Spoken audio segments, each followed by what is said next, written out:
Diego Lopes versus John Silva. Again, Brazilian on Brazilian crime in the main event for a Mexico card, but we'll take it nonetheless. All right, AJ, question number one right here. When it comes down to Diego Lopes and it comes down to his wicked style, right?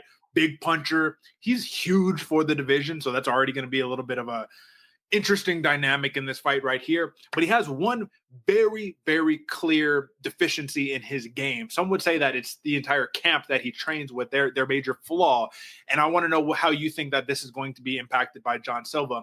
But Silva, footwork, movement, owning the center of the cage, awesome. Diego Lopes, cutting off the cage, seems to be a little bit of a lack there. He seems to be following across, which allows him to not get the volume off that could potentially win him fights. He just got to throw a little bit more. How is cutting off the cage going to be a problem here for Lopes against Silva?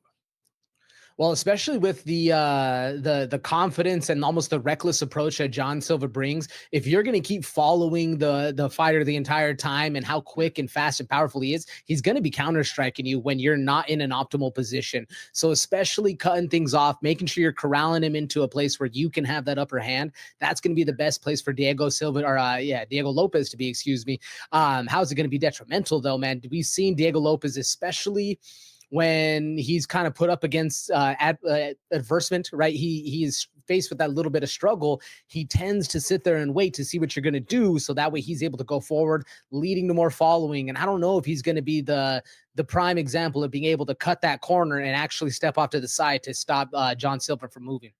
And every time that I think about this matchup, when I'm watching the film, I'm looking at where is John Silva the most explosive, and it's in those counters, right? It's when somebody's sitting down on a shot. His power is just ridiculous. The way that you're seeing people drop when he hits them. I don't know if it's perfect placement.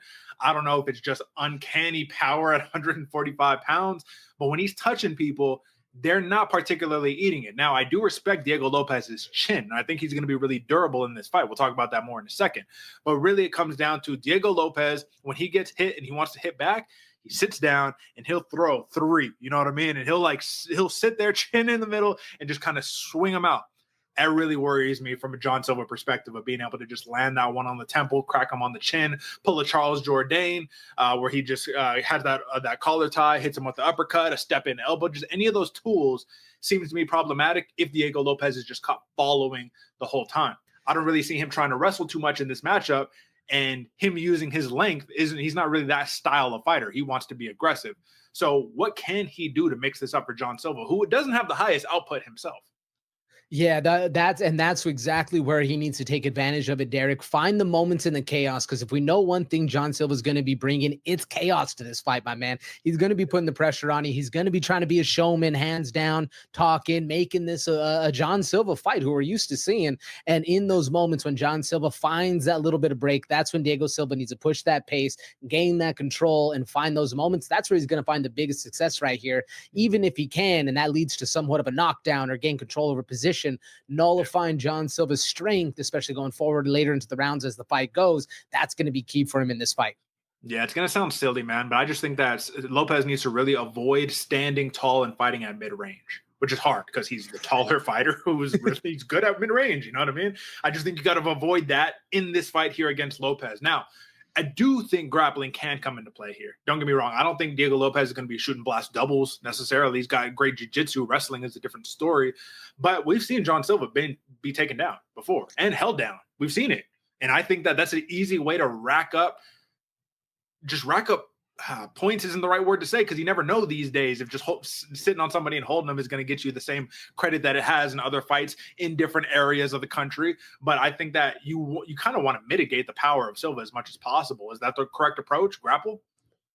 Yeah, I mean, when the position or when the opportunity presents itself, 100%, Derek, because one of the things I like most about John Silva's style, as indomitable as he is, his biggest thing is he's looking to break you down physically and mentally, especially mentally, that latter one, where he is just trying to impose his will and have you think there's no shot of you even winning this fight. Might as well just end it early. Like, might as well go home with it. That's one big thing that John Silva likes to bring to the cage. And if he's not able to do that against Diego Lopes, or I mean, if he is, it's obviously going to be good for him. But that's the thing John Silva can do to be able to get that drive going. Yeah, I mean Lopez, he's going to be dangerous all fight long. We know if there's one thing that he carries the entire fight, it's power, and he definitely can crack. And I think he can crack Silva. He could put Silva in real jeopardy right here. But when we take a look at the line, I'm curious to know what you think. Currently, minus 220 favorite for John Silva, plus 185 comeback for Diego Lopez. Personally, I think it's you kind of want to pass on just a money line bet right here. Maybe wait for something live for the price to come up a little bit better, unless you're on Lopez and then you just jump all over a dog. But how are you assessing this? Yeah, if you're looking at Lopez, and I'm let the cat out of the bag, Derek. I am looking at Lopez. I'm rocking with that underdog. I like the money line right here. If you are looking for something along the points or something for better, if you're a John Silva better right here, even John Silva by points, they don't see him winning this at plus 430.